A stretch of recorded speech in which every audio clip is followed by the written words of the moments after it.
আহা বুজিছা তুমি যে থানাত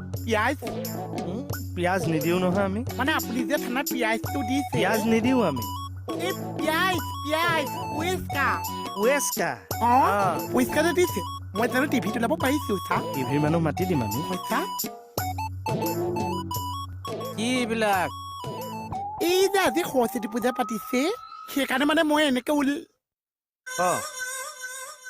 কি ভাজ কৰি আছ সৰস্বতী পূজা কি ক এই ফটো তুলি আছে দেখিছেনে নেদেখিছে এই যে সৰস্বতী পূজা পাতিছে আজি যে সুন্দৰী প্ৰতিযোগিতা পাতিছে মই সেইকাৰণে তাত ভাগ ল'বলৈ আহিছো আৰু ঐ মূৰ্খ সৰস্বতী পূজাটো বোলা সুন্দৰী প্ৰতিযোগিতা হয় তুমি একে সুন্দৰী কথানো কি জানিছা এতিয়া মইহে নজনাটো হলো দেখিছে চাওঁ সুন্দৰীজনী